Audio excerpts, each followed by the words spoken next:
Hello दोस्तों, मैं ललित कुमार जाटव। मेरे यूट्यूब चैनल इलेक्ट्रिकल इन्फॉर्मेशन में आपका एक बार फिर से स्वागत है। दोस्तों, पिछली वीडियो में हमने ये देखा था कि एक स्विच से 4 सॉकेट पे सप्लाई कैसे की जाती है और उसकी वायरिंग कैसे की जाती है। आज की वीडियो दोस्तों थोड़ी सी अलग होने वाली, क्योंकि आज की वीडियो में मैं आपको इलेक्ट्रिकल अर्थिंग के बारे में बताने वाला हूँ। जी हाँ दोस्तों, इलेक्ट्रिकल अर्थिंग कितने प्रकार की होती है, इलेक्ट्रिकल अर्थिंग में कौन कौन से मटेरियल यूज़ कराते हैं और उस इलेक्ट्रिकल अर्थिंग क्यों की जाती है। और इसके अलावा दोस्तों, आज की वीडियो में आपको ये बताने वाला हूँ कि 3 पिन प्लग और 2 पिन प्लग का इस्तेमाल किन इक्विपमेंट को चलाने में किया जाता है और क्यों किया जाता है। चलिए दोस्तों, देर ना करते हुए वीडियो को स्टार्ट दोस्तों। जैसे कि आज की वीडियो का टॉपिक है इलेक्ट्रिकल अर्थिंग क्या होता है। सबसे पहले दोस्तों हम इसकी डेफिनेशन देख लेते हैं क्या होती है। तो डेफिनेशन क्या होती है दोस्तों, इलेक्ट्रिकल सर्किट में फ्लो होने वाली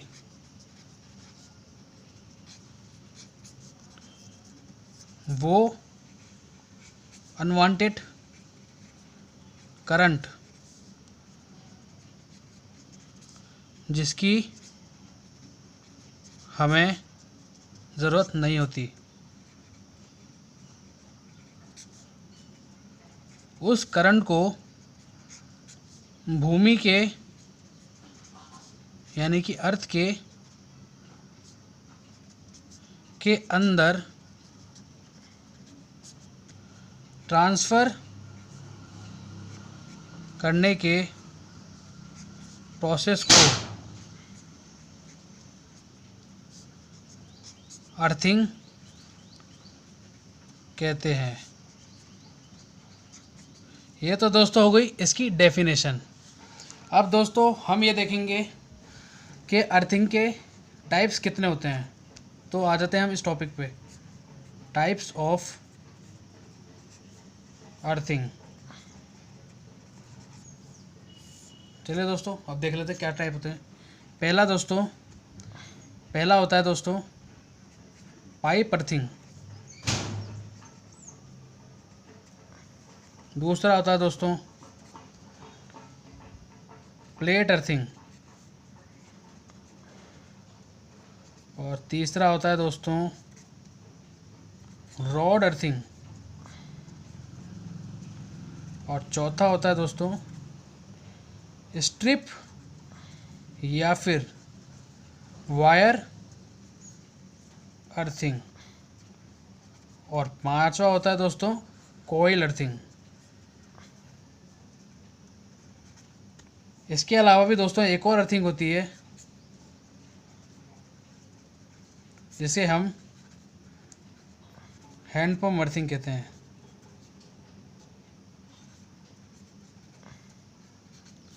ये तो दोस्तों हो गया अर्थिंग के टाइप्स। अब कहाँ कहाँ क्या कौन कौन सी अर्थिंग की जाती है। सबसे पहले दोस्तों पाइप अर्थिंग की बात है। पाइप अर्थिंग दोस्तों सबसे ज़्यादा यूज़ करने वाली अर्थिंग है। इसका इस्तेमाल हम घर पे भी करते हैं और बाहर काफ़ी जगहों पर करते हैं। तो दोस्तों पाइप अर्थिंग का मतलब क्या होता है, हमें ज़मीन में एक गड्ढा खोदना होगा। इस तरह से गड्ढा खोद लिया और उसको इस तरह से पाइप के द्वारा इसको उसमें गाड़ा जाता है। और दोस्तों ध्यान दीजिए, इस पाइप के अंदर होते हैं छोटे छोटे से छेद। पाइप अर्थिंग की बात कर रहा हूँ दोस्तों मैं। वो छेद इसलिए किए जाते हैं, बाय चांस अगर आपकी अर्थिंग वीक हो गई हो तो अपन यहाँ क्या करते हैं, इसके थ्रू, इसके ऊपर वो एक होल होता है, उसके थ्रू हम इसके अंदर पानी डालकर यहाँ का जो मॉइस्चर होता है मिट्टी के साथ वाला, उसके साथ इसको अच्छे कांटेक्ट के लिए हम इसकी अर्थिंग के लिए करते हैं इसको सर। और इसको अच्छे से इस्तेमाल करते हैं, इसकी कंडक्टिविटी को बढ़ाने के लिए इसका इस्तेमाल करते हैं। जैसे ही हम इसमें पानी डालेंगे तो ये इन छेदों से डिस्ट्रीब्यूट होके ये आस पार की मिट्टी के साथ में डिसॉल्व होगा, जिसके साथ में कंडक्टिविटी भी इंक्रीज़ होगी अपनी। तो दोस्तों ये तो हो गई पाइप अर्थिंग। इसके अलावा दूसरी दोस्तों होती है प्लेट अर्थिंग। प्लेट अर्थिंग दोस्तों सबसे अच्छी अर्थिंग होती है। इसका इस्तेमाल हम बेसिकली सब स्टेशनों में करते हैं। सब स्टेशनों में इसका इस्तेमाल इसलिए किया जाता है क्योंकि इस टाइप की अर्थिंग में दोस्तों ये वहाँ पर की जाती है जहाँ पर इलेक्ट्रिकल लोड ज़्यादा होता है।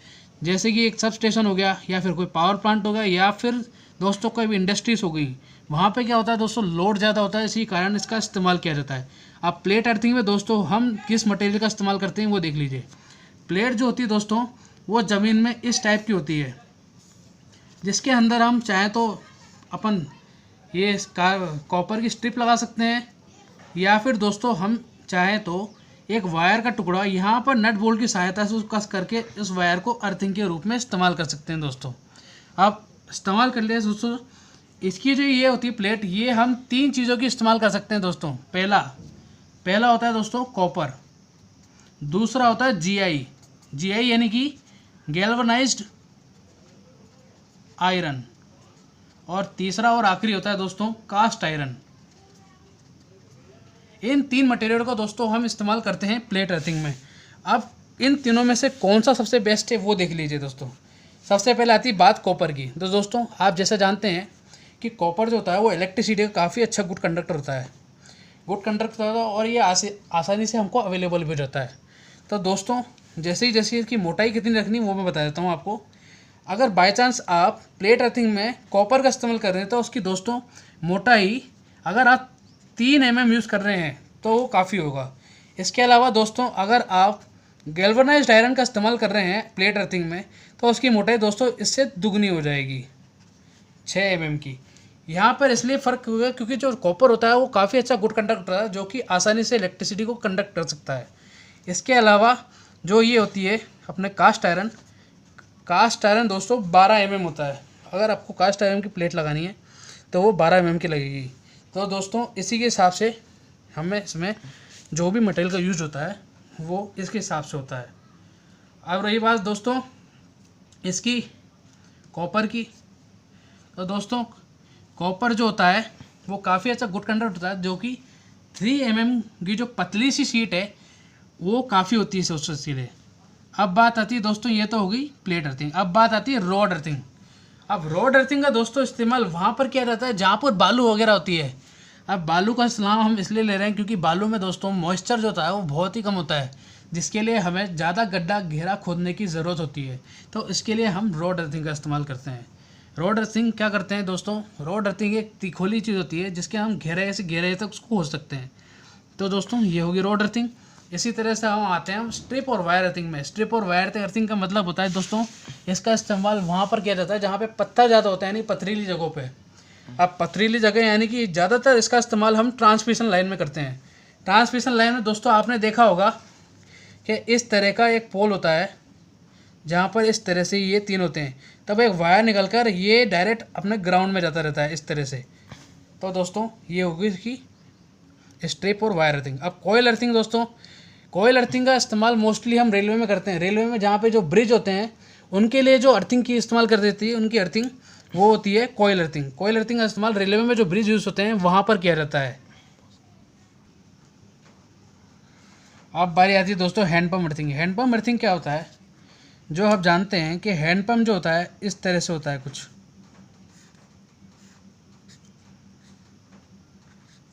इस तरह से होता है दोस्तों। अब क्या करते हैं दोस्तों कि हम एक वायर का टुकड़ा ले जाकर इसके नीचे वाले बॉटम से टाइट कर कस देते हैं और इसी को अर्थिंग के रूप में इस्तेमाल करते हैं। तो दोस्तों हैंडपम्प अर्थिंग तो ये हो गई। अब हैंडपम्प अर्थिंग में दोस्तों एक दिक्कत आती है। दिक्कत ये आती है कि हैंडपम्प जो होता है वो कंटिन्यूसली यूज़ होता है हमारे। तो कंटिन्यूसली यूज़ होने के बावजूद क्या होता है दोस्तों, इसमें वाइब्रेशन बार बार क्रिएट होता रहता है, जिसके लिए ये जॉइंट खुलने का डर रहता है। तो इसको दोस्तों हम अच्छे से टाइट कर देते हैं ताकि ये वाइब्रेशन होने के कारण खुले ना। तो दोस्तों ये हो गई हमारी हैंडपम्प अर्थिंग भी। तो दोस्तों ये हो गए हमारे 6 टाइप्स की अर्थिंग्स, और इसका कहाँ का इस्तेमाल होता है वो मैंने आपको बता दिया है। अब दोस्तों मैं आपको बताने जा रहा हूँ कि गैल्वनाइज्ड आयरन क्या होता है और कास्ट आयरन क्या होता है। दोस्तों आप सोच रहे होंगे कि ये एक तरह का आयरन ही होता है, लेकिन अर्थिंग में इसका इस्तेमाल कैसे होता है, क्योंकि ये जंग खा जाएगा क्योंकि लोहा है। तो दोस्तों इसी का आंसर अब मैं आपको दे देता हूँ। गैल्वनाइज्ड आयरन दोस्तों कोई नॉर्मल आयरन नहीं होता। इस पर क्या होता है, गैल्वनाइज्ड का मतलब होता है दोस्तों इसके ऊपर जिंक की कोटिंग की जाती है आयरन के ऊपर, और वो कोटिंग इसलिए की जाती है ताकि इसको रस्टिंग से बचाया जा सके, यानी जंग लगने से बचाया जा सके। इसलिए हम गैल्वनाइज्ड आयरन पे जिंक की कोटिंग कर देते हैं आयरन पे, तो वो गैल्वनाइज्ड आयरन कहलाता है। अब इसी बात रही कास्ट आयरन की। कास्ट आयरन को दोस्तों हम आयरन को हाई टेम्परेचर में मेल्ट करके फिर दोबारा उसको एक नया शेप देते हैं, तब जाकर ये गैल्वनाइज्ड आयरन यानी ये कास्ट आयरन बनता है। तो दोस्तों ये हो गई 2 चीज़ों के बारे में। अब रही बात अर्थिंग से रिलेटेड एक और चीज़, अर्थिंग में हम मटेरियल कौन कौन सा इस्तेमाल करते हैं दोस्तों, ये तो आपने बता दिया, आपको प्लेट अर्थिंग बता दिया, पाइप अर्थिंग बता दिया, रॉड अर्थिंग बता दिया, और मैंने काफ़ी सारी अर्थिंग बता दिया आपको। अब दोस्तों इसमें एक मेन चीज़ होती है जो कॉमनली होती है यूज्ड। अब वो मेन चीज़ होती है दोस्तों सॉल्ट और कोल, यानी कि नमक और कोयला। अब ये नमक और कोयला हो गया दोस्तों। ये नमक होता है दोस्तों, खड़ा नमक बोलते हैं इसको, ये जो मोटा होता है थोड़ा नॉर्मल नमक के आकार में। और ये जो कोयला होता है दोस्तों, ये इसको बोलते हैं चारकोल होता है, ये जो हमारे अर्थिंग में इस्तेमाल किया जाता है चारकोल, जिसको हम लकड़ी का कोयला बोलते हैं। अब दोस्तों इसका इस्तेमाल हम अर्थिंग में करते हैं। तो दोस्तों सॉल्ट और चारकोल के बारे में बता रहा हूँ। सॉल्ट और चारकोल दोस्तों बेसिकली हम अर्थिंग में यूज़ करते हैं। क्या होता है, जब भी हम कोई प्लेट या फिर पाइप को अगर ज़मीन में घुसा रहे हैं तो उससे पहले क्या हो दोस्तों, सबसे पहले हम ये करते हैं कि एक गड्ढा खोदा हमने, ठीक है, मान लीजिए एक गड्ढा है और इसमें हम पाइप डाल रहे हैं। तो सबसे पहले दोस्तों उसमें सॉल्ट और ये कोयला जो होता है चारकोल, उसकी लेयर चढ़ानी पड़ती है। उसकी लेयर हम इस्तेमाल करते हैं, जैसे कि हम पहले इसको सॉल्ट चढ़ाएंगे, फिर थोड़ा सा हम कोयला चढ़ाएंगे, फिर सॉल्ट, फिर कोयला, इस तरह से लेयर वाइज लेयर ये चढ़ती जाती है। फिर इसके ऊपर हम प्लेट रखते हैं, फिर उसके ऊपर इस स्ट्रिप या फिर एक वायर का टुकड़ा लेकर इसको अर्थिंग की तरह इस्तेमाल करते हैं। तो दोस्तों सॉल्ट और चारकोल का इस्तेमाल हम इसी तरह से करते हैं। अब चारकोल इसका इस्तेमाल इसलिए करते हैं हम इसमें क्योंकि इसकी कंडक्टिविटी काफ़ी अच्छी होती है दोस्तों। जैसे आप जानते हैं सॉल्ट जो होता है उसमें होते हैं आयंस, यानी प्लस आयंस भी होते हैं, उसमें माइनस भी होते हैं। आयंस कैटायन और कैटायन और उसमें एनायंस होते हैं। तो दोस्तों दोनों होते हैं जो कि इलेक्ट्रिसिटी को कंडक्ट करने में काफ़ी होते हैं। अब दोस्तों रही बात इसकी क्या बोलते हैं चारकोल की, तो चारकोल दोस्तों बनता है कार्बन से। अब जैसे ही हम जानते हैं कि कार्बन जो होता है वो काफ़ी अच्छा गुड कंडक्टर होता है इलेक्ट्रिसिटी का। तो दोस्तों इसीलिए हम सॉल्ट और कार्बन का इस्तेमाल इसमें करते हैं। अब दोस्तों मैं बताने जा रहा हूँ कि अर्थिंग का इस्तेमाल अपन कैसे कैसे यूज़ में करते हैं। सबसे पहला इसका इस्तेमाल होता है सेफ्टी पर्पज़ के लिए इसका इस्तेमाल होता है। दूसरा हो गया न्यूट्रल, और तीसरा हो गया लाइटनिंग अरेस्टर।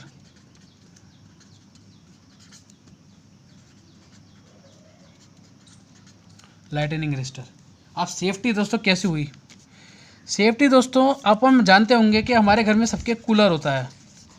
अब कूलर में दोस्तों उसकी बॉडी होती है लोहे की, यानी कि आयरन की। तो दोस्तों मान लीजिए कि लोहे के जो कूलर हो गया उसमें जो लाइव वाला वायर है उसका इंसुलेशन ख़राब हो गया, और उसका जो लाइव वाला वायर है वो उसकी कूलर की बॉडी से जाके कनेक्ट हो गया, यानी कि जुड़ गया। तो अगर कोई ह्यूमन उसको खड़ा है, जैसे मान लीजिए ये कूलर है, ठीक है दोस्तों, और यहाँ पर एक ह्यूमन खड़ा हुआ है, अगर उसने इस वायर को इस तरह से छू लिया है अपने हाथों से, तो क्या होगा दोस्तों, इसमें जो करंट बह रहा होगा उसकी बॉडी में, वो उसकी बॉडी से होता हुआ यहाँ ग्राउंड में चला जाएगा।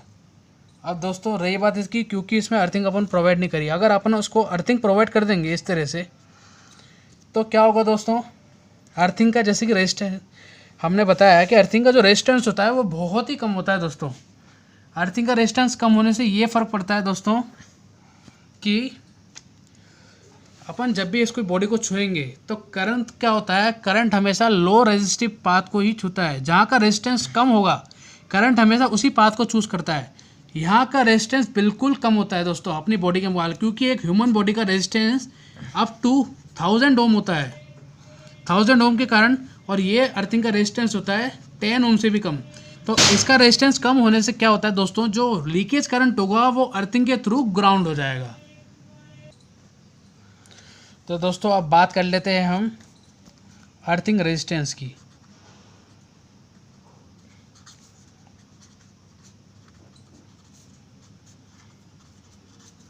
अर्थिंग रेजिस्टेंस, अब दोस्तों जैसे हमें पता है कि अर्थ का जो रेजिस्टेंस अर्थ वायर होता है अपने घर में, उसका रेजिस्टेंस दोस्तों हमें होना चाहिए कम से कम 1 ओम से लेकर 10 ओम के बीच में होना चाहिए, इससे ज़्यादा नहीं।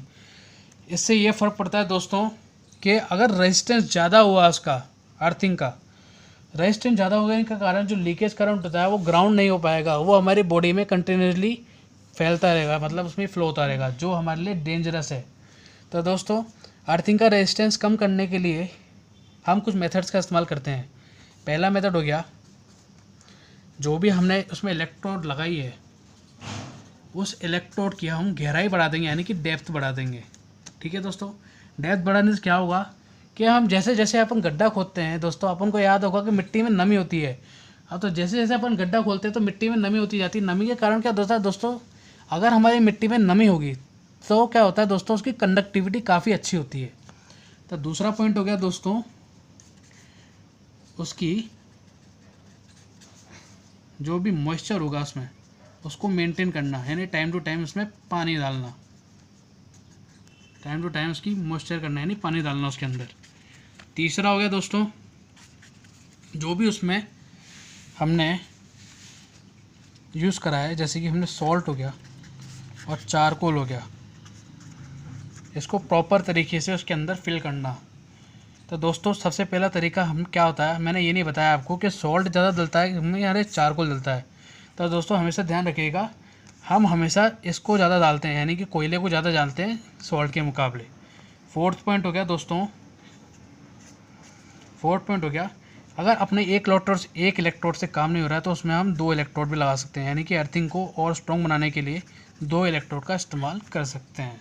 तो दोस्तों ये हो गया अर्थिंग रेजिस्टेंस से रिलेटेड कुछ। अब अर्थिंग का रेजिस्टेंस कितना होना चाहिए दोस्तों, जैसे हम जानते हैं कि एक पावर प्लांट हो गया, तो दोस्तों पावर प्लांट जैसे कि हम जानते हैं जहाँ पे बिजली बनती है तो वहाँ पे दोस्तों इलेक्ट्रिकल इक्विपमेंट काफ़ी ज़्यादा हाई लेवल के यूज़ होते हैं, यानी कि बहुत ज़्यादा पावर के यूज़ होते हैं, तो वहाँ का लोड काफ़ी ज़्यादा होता होगा। तो वहाँ का अर्थिंग रेजिस्टेंस हमें 0.5 ओम या फिर इससे भी कम रखना पड़ेगा। और दूसरा आ गया सब स्टेशन। और दोस्तों सब स्टेशन की बारी आई। सब स्टेशन में होते हैं काफ़ी सारे इक्विपमेंट होते हैं, तो वहाँ का जो अर्थिंग रेजिस्टेंस होता है वो 2 ओम या फिर इससे कम होना चाहिए। तीसरे पे आ जाएगा दोस्तों LT लाइंस, यानी कि लो टेंशन लाइंस। तो दोस्तों यहाँ का रेजिस्टेंस होना चाहिए 5 ओम या फिर इससे भी कम। और फोर्थ पे आ गया हमारे ST लाइंस, यानी कि हाई टेंशन लाइंस। यहाँ का रेजिस्टेंस होता है दोस्तों 10 ओम या फिर इससे भी कम होना चाहिए। फिफ्थ पे आ गया दोस्तों हमारा डोमेस्टिक, यानी कि हम घरेलू में कितना अर्थिंग का यूज़ कर सकते हैं। घर में जो भी अर्थिंग होती है, यानी कि हमारे होम रेजिस्टेंस कितना होता है अर्थिंग का, वो रखते हैं दोस्तों हम 8 ओम या फिर इससे भी कम। और बेसिकली दोस्तों अगर ऑल ओवर हम रेजिस्टेंस देखें अर्थ का, तो वो दोस्तों हम लेते हैं 1 ओम, ये 1 ओम रेजिस्टेंस लेते हैं हम यहाँ। तो दोस्तों ये हो गया अर्थिंग का रेजिस्टेंस, इतना रखते हैं। दोस्तों कुल मिला के जो अपना अर्थिंग का वायर होता है उसकी कंडक्टिविटी काफ़ी अच्छी होनी चाहिए, यानी रेजिस्टेंस उसका बहुत ही कम होना चाहिए। बाई चांस अब अगर भाई इलेक्ट्रिकल अप्लायंस में कभी फॉल्ट आता है तो वो जो लीकेज करंट होता है वो अर्थिंग के थ्रू तो उसमें वापस आ जाए। अब दोस्तों मैंने फंडा बताया था लाइटनिंग अरेस्टर का। लाइटनिंग अरेस्टर दोस्तों जैसे कि हमने देखा होगा कि ये एक बिल्डिंग है, मान लीजिए इसके ऊपर जो दोस्तों इस तरह से कुछ लगा रहता है। मान लीजिए आकाश पे से बिजली गिरती है तो वो इस बिजली हमारे यहाँ बिल्डिंग पे ना गिरते हुए इस पर गिरती हुई ये डायरेक्ट अर्थ में चली जाती है, जो हमारे बिल्डिंग के जितने भी लोबा होंगे उसमें जो अप्लायंस होंगे उसको सेफ्टी प्रदान करने के लिए। तो दोस्तों ये लाइटनिंग अरेस्टर का काम तो ये हो गया। अब दोस्तों मैंने बताया था कि न्यूट्रल के पर्पज़ से भी अर्थिंग का इस्तेमाल कर सकते हैं। अब न्यूट्रल के पर्पज़ से दोस्तों कैसे करेंगे, कहीं कहीं पे दोस्तों अपना जो न्यूट्रल वायर होता है वो कमज़ोर होता है, यानी कि हम लोग बाग क्या होते हैं न्यूट्रल वायर को कमज़ोर होता है। जैसे अर्थिंग का इस्तेमाल हम इलेक्ट्रिकल अप्लायंस को चलाने के लिए करते हैं न्यूट्रल वायर कमज़ोर होने के कारण, इसलिए दोस्तों इसका न्यूट्रल की तरह भी इस्तेमाल करा जाता है। दोस्तों अपने घर पे अर्थिंग कैसे चेक करते हैं, दोस्तों हमारे घर में नॉर्मली 5 पिन सॉकेट होता है और एक स्विच होता है। और दोस्तों इसको होल्डर की सहायता से और बल्ब से कैसे चेक करेंगे, दोस्तों हमारे होल्डर में होते हैं 2 तार, एक होता है फेस और एक न्यूट्रल के लिए। और दोस्तों अब आए हैं अपन सॉकेट पे होते हैं 3 टर्मिनल, एक होता है अर्थिंग के लिए, एक होता है फेस के लिए और दूसरा होता है न्यूट्रल के लिए। तो दोस्तों हमें क्या करना होगा, होल्डर में से एक तार लेकर हमारे फेस वोल्टेज में कनेक्ट कर देंगे और दूसरा तार आ जाएगा हमारे अर्थिंग वाले में। तो दोस्तों अगर हम इसमें वायर कनेक्ट करके स्विच को ऑन करेंगे, अगर ये बल्ब जलता है तो हम समझ लें कि हमारी अर्थिंग बिल्कुल सही है। अगर ये बल्ब नहीं जलता है तो हमारी अर्थिंग में कुछ प्रॉब्लम है। दोस्तों आज की वीडियो को लास्ट टॉपिक में बताने जा रहा हूँ 3 पिन प्लग और 2 पिन प्लग कहाँ पर और क्यों इस्तेमाल किए जाते हैं हमारे घर में। तो दोस्तों जैसे कि मैंने यहाँ लिख रखा है 3 पिन प्लग का इस्तेमाल हम देखते हैं कूलरों में, गीज़र में, इग्निशन रॉड में और हीटर में। इसके अलावा भी कई जगह पर 3 पिन प्लग का इस्तेमाल करते हैं। अब दोस्तों रहा सवाल क्यों करते हैं। दोस्तों जैसा कि आप जानते हैं कि कूलर की बॉडी, गीज़र की बॉडी और इग्निशन रॉड और हीटर की बॉडी ये सॉरी होती है मेटेलिक बॉडियाँ। अब मेटेलिक बॉडी होने का कारण क्या होता है दोस्तों, मान लीजिए कि अपना जो फेस वाला वायर है, लाइव वायर, उसका इंसुलेशन ख़राब हो गया है या फिर कोई फॉल्ट आ गया है। तो दोस्तों अगर वो लाइव वाला वायर मान लीजिए इसका इंसुलेशन ख़राब हो गया और वो बॉडी से जाके कनेक्ट हो गया है, तो दोस्तों अपनी बॉडी में करंट फ्लो होने लग जाएगा जो हमारे लिए डेंजरस है। अगर कोई बंदा उसको छुएगा तो उसको शॉक लग सकता है। तो दोस्तों इसलिए हम इसमें 3 पिन का इस्तेमाल करते हैं क्योंकि इसकी बॉडी मेटेलिक होती है। क्योंकि 3 पिन प्लग में 2 पिन होती है फेस और न्यूट्रल के लिए, और जो मोटी वाली पिन होती हैं वो होती है अर्थिंग के लिए। अर्थिंग प्रोवाइड करने के लिए हम इसमें इसमें गीज़र कूलर में, इग्निशन रॉड में और हीटर में 3 पिन प्लग का इस्तेमाल करते हैं दोस्तों। ठीक है दोस्तों, ये तो हो गया 3 पिन का। आप होते हैं 2 पिन प्लग में। दोस्तों 2 पिन प्लग यानी कि हेयर ड्रायर, चार्जर, ट्रिमर और टेलीविज़न में हमने 2 पिन प्लग रहते हैं। इसमें हमें 3 पिन की इस्तेमाल इसलिए ज़रूरत नहीं होती क्योंकि इनकी बॉडी होती है दोस्तों प्लास्टिक की, और जैसा कि हम जानते हैं प्लास्टिक एक गुड कंडक्टर नहीं होता है, वो एक पुअर कंडक्टर होता है इलेक्ट्रिसिटी का। और रही बात दोस्तों जैसे कि मैंने यहाँ 2 दे रखा है, ये क्या है। तो दोस्तों ध्यान से देखिए, ये है दोस्तों इस तरह का अपने सॉकेट घर में देखा होगा, इसको बोलते हैं 16 एम्पियर सॉकेट। इस पर दोस्तों हम चलाते हैं कूलर, हीटर, गीज़र। ये 16 एम्पियर का सॉकेट होता है दोस्तों, और इसमें जो वायर यूज़ होता है इनके लिए वो होता है 2.5 स्क्वायर mm का। ये कॉपर वायर है दोस्तों। इसी तरीके से ये होता है 6 एम्पियर का, ये 5 पिन सॉकेट है, और ये स्विच है 6 एम्पियर का। इससे अपन टीवी, चार्जर, ट्रिमर या फिर ये जो अपना जो चार्जर होता है और ये हेयर ड्रायर होता है वो चला सकते हैं अपन इससे। तो दोस्तों आज की वीडियो यहीं पर समाप्त करते हैं। वीडियो अच्छी लगी हो तो लाइक कर दीजिए। आज की वीडियो दोस्तों अगर आपको पसंद आई हो तो वीडियो को लाइक कर दीजिए। अगर चैनल पे नए हैं तो चैनल को सब्सक्राइब कर दीजिए और बेल आइकन को भी प्रेस कर दीजिएगा ताकि जब भी मैं कोई वीडियो अपलोड करूँ तो उसको नोटिफिकेशन आपको टाइम पर मिल सके। चलिए दोस्तों आज के लिए मुझे इजाज़त दीजिए, मिलते हैं नेक्स्ट वीडियो में।